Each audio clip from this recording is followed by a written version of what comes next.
Hello everyone, good evening. है म चाहिँ अहिले छप्परमा आइरहेको छु है। तपाईँहरूलाई म एउटा चिज देखाउने छु है।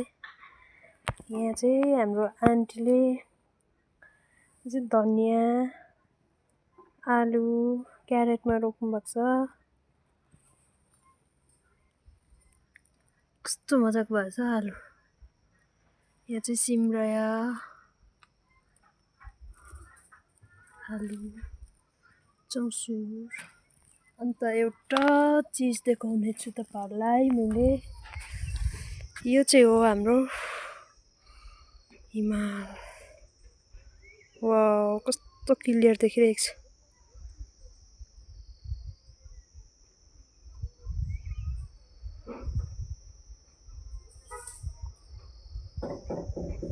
यो चाहिँ गुराँसेबाट यस्तो दामी देखिरहेको छ।